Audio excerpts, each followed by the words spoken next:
Hey, what's up, fam? How you guys doing today? Yesterday when I streamed, I kind of went on a big rant slash tangent, and some people after the stream actually DM'd me wanting me to put it on YouTube because they liked it. Some people just missed half of it, and other people just thought it'd be a good idea to have it on YouTube. But what the rant was on was how to get an interview, how to get a job from that interview. Because with me personally, if I get an interview, somewhere between 4 out of 5 times to 9 out of 10 times, I'm going to get the job because I do really well in interviews, and that's just how it is. First things first, when we're going to be noting is how to get the interview to begin with.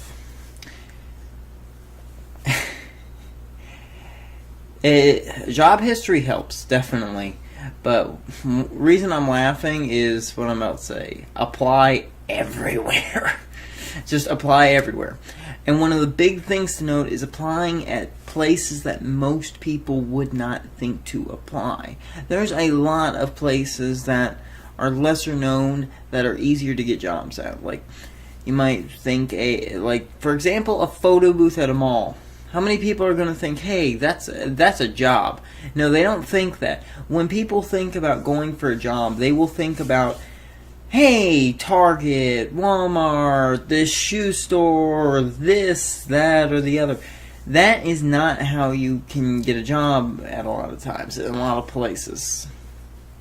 Because chances are everybody else is thinking about that job at the same time. So you've got a lot of competition. And competition means job histories. A lot of job histories.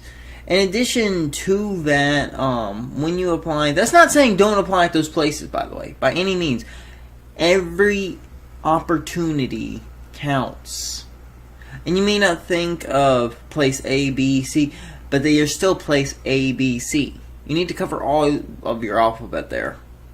Like, don't single yourself out. And don't be too snobby. That is one of the biggest flaws a lot of people have when they are applying for jobs. They are snobby as can be. Oh, I would never work there. Don't do that. Don't do that. It's stuff for your resumes, job history, etc., etc. And next thing is when you're filling out applications. Think about what you could bring to the table at the job. And they will say other things about you or things you could bring to the table, something of that sort. You will see it on the application. It's generally on there. You could say, I'm good at talking to people. I have a good memory. I can do all this kind of stuff chore-wise. Speaking of chore-wise, I need to get that stuff picked up, but stuff you can bring to the table. Even, you could say good with people on top of that, instead of the first one I said, I can't remember now. But there's different ways to put it. Like, you don't have to be the most social person in the world. You can even be good at counting money. That's good for cashiers. Because you want to know, one of the first jobs I worked was Dollar General. People got fired every week for not being able to count money and back, or not be able to count it in general. Which, to do that, just count your money twice. Don't be ignorant. Don't be stupid. But that's things. I mean, look around you. When you're going into that place, walk in there with be perceptive. Look around you. You'll see, oh, there's bathrooms in this Ross store or Walmart or whatever. I can clean bathrooms. I've done that at my house. You may not want to, but at Walmart you can get it. You can move around a lot. You are not stuck. The only one making themselves stuck is themselves. Yourself. You're the only one making yourself stuck. Because you have that mentality. That's not a good mentality to have. You need to stop. But That's the factor of this.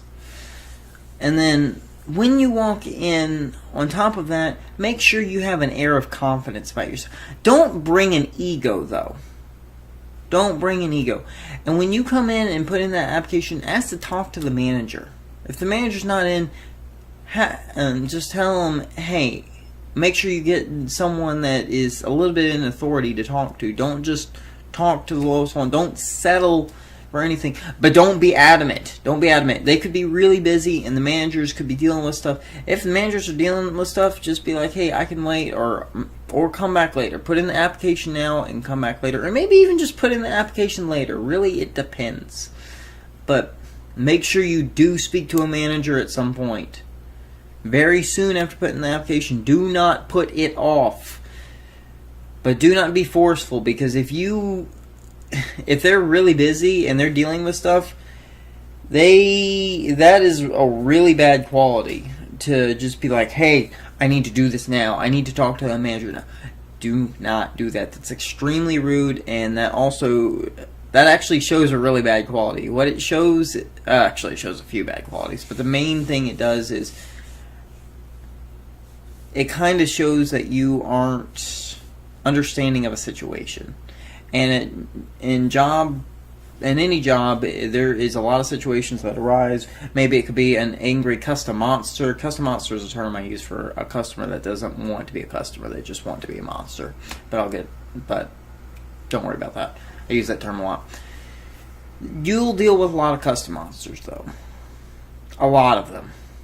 They will feel entitled to everything because they've done this or they've done that, or maybe they have some high-paying job and they make more than you. By the way, if you think that, no. Everybody works, everybody makes their own money, and maybe they are working to get into the job you have. Don't ever think that. That's entitlement. But you'll get people like that. You need to deal with them. That's a thing. But you need to understand the situation when you go in. But you get in, you talk to that manager, and now comes to the next point. When you talk to the manager before you actually do anything. Talking to the manager, you want to shake their hand. You want to make sure you are looking good. Don't look ratty. When you walk in and talk to that manager, you brush your hair. Brush your hair. Brush your hair. Maybe spray it if you're having a bad hair day. I don't know.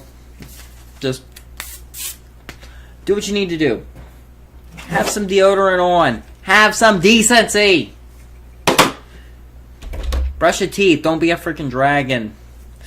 Shave. Shave. Shave, shave, shave. Guys, shave. You don't want to look bad for a lady. You don't want to look bad for this date, because this date could determine your life. But look good. Show your best. That's why you need to look good. You need to look good for this. Because you're presenting yourself. And when I said on stream, I said this about the interview, but this is even before the interview. You are selling yourself. Maybe that sounds bad, but that is the truth of the matter. There is no other way to put that. At least I can think of now. But there is no way to put that. You yourself are a commodity that you want to sell to them. You want to present to them. And you want this job, so you need to sell yourself. Show your best. Be the best person you can be when you come in there. That is the bottom freaking line. Shake their hand. Look them in the eye. Be positive. Hello. My name is Dan. I want to work here. I think I would be a good fit here. Maybe tell a little bit about yourself if it's not a bad situation, but don't be afraid to. Be like, I've done this, I'm good with people. I see you guys have this, and this. I can do this and this and this. And make sure and say you're willing to learn. Don't be ignorant. No one knows everything. If we all did, the world would be stupid and boring.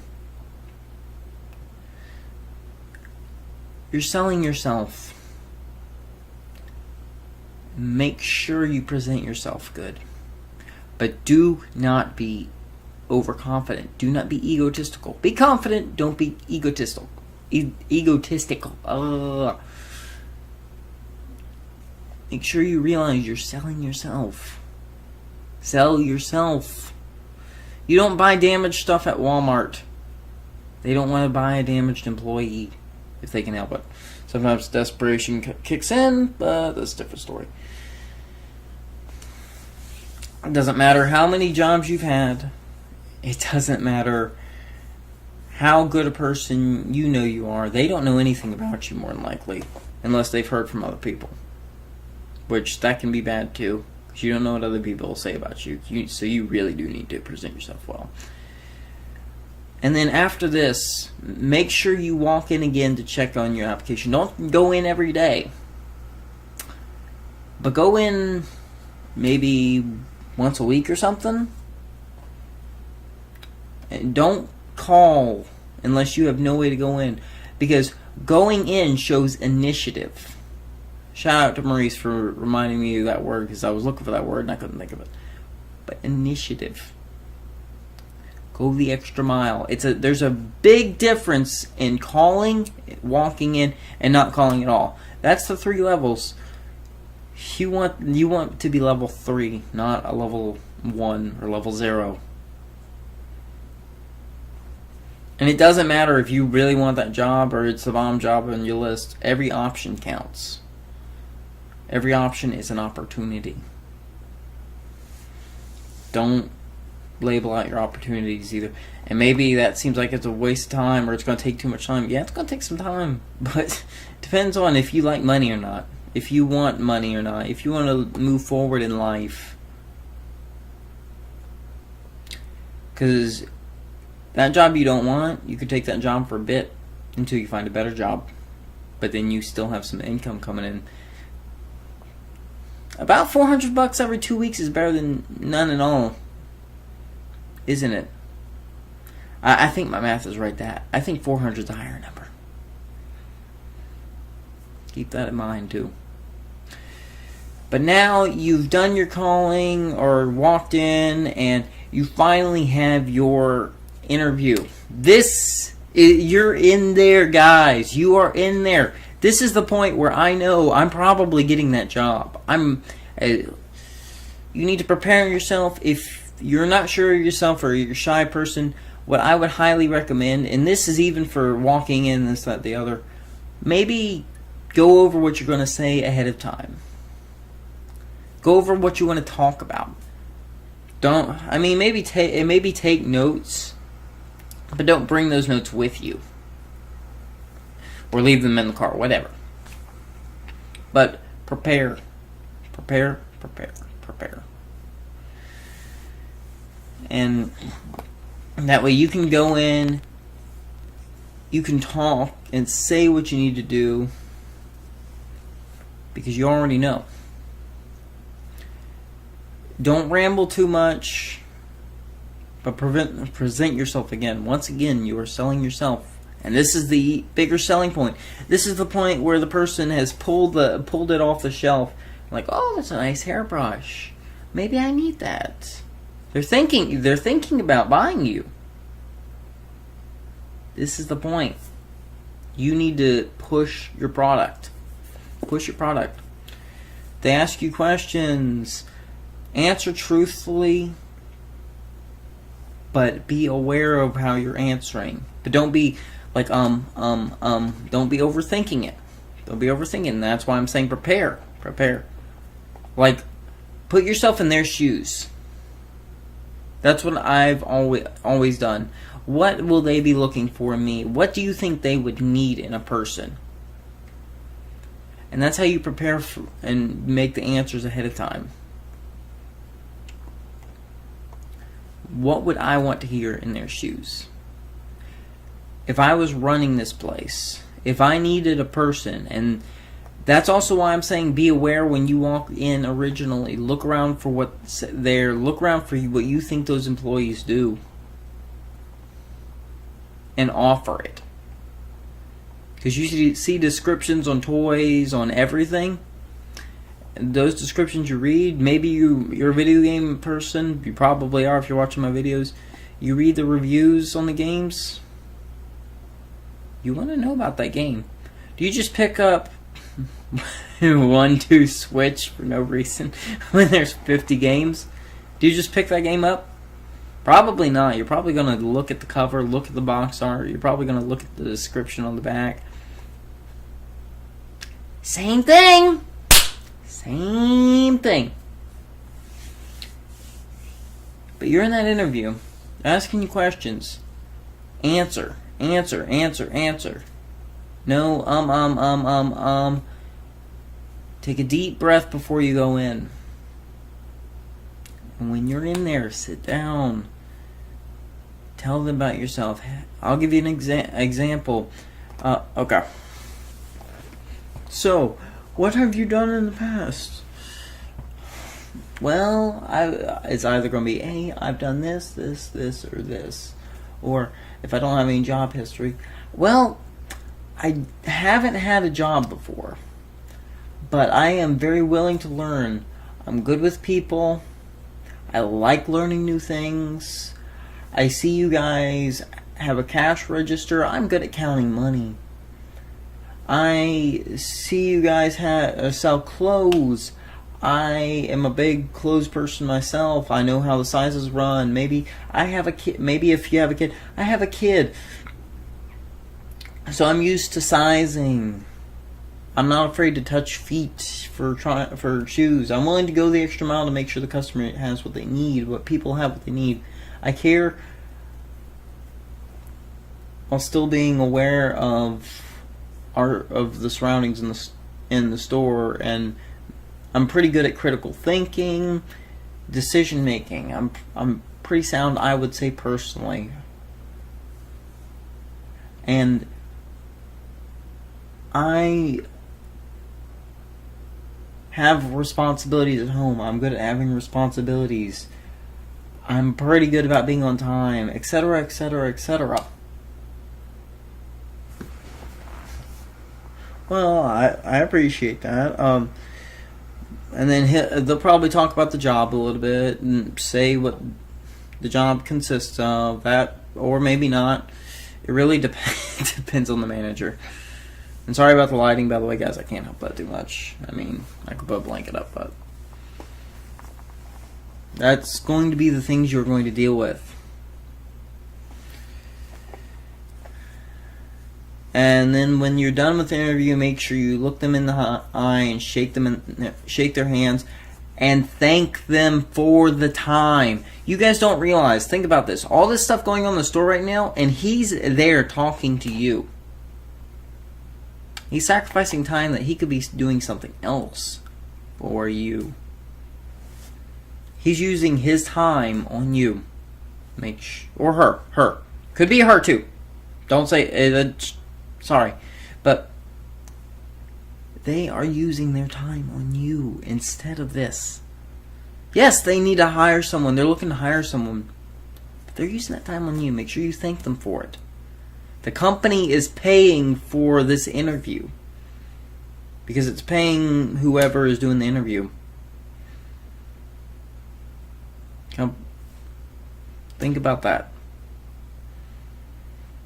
And I was an assistant manager before. I did interviews. I did this, that, and the other.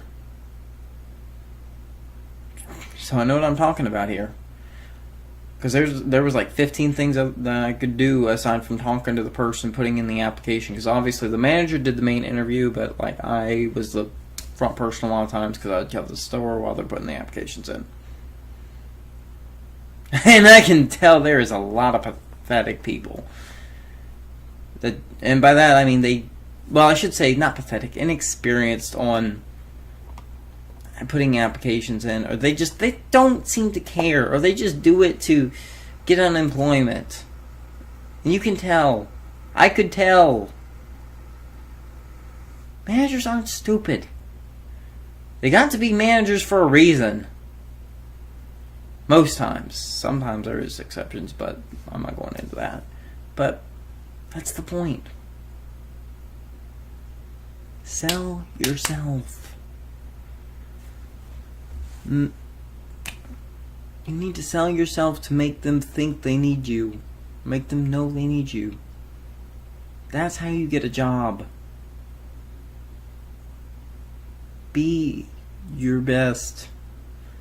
Go for that S rating. Don't go for the passing grade. In college, 70 is a C. In high school, it's a D. And you can get through with that stuff. But that's not what you want to do with aim for the top. Okay?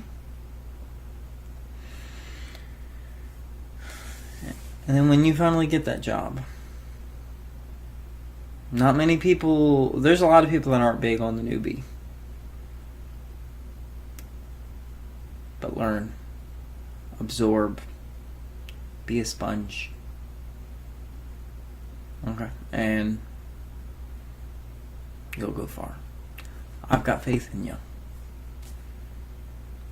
This is most of the advice I could give. I'll probably think of other things afterwards, but it'd be too late to put it in. That's what I wanted to say. Hopefully it helps you guys. So the main things here: be the best you can be. Sell yourself. Be perceptive when you put that application in, and learn about as much of the story as you can through what you see. Don't be asking a ton of questions. I mean, you can ask questions about the job, but be perceptive.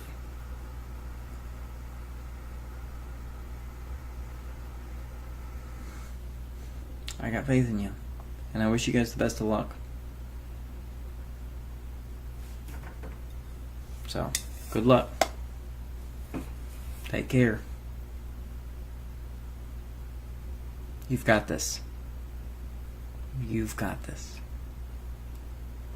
So let's show everybody else that you have. Okay?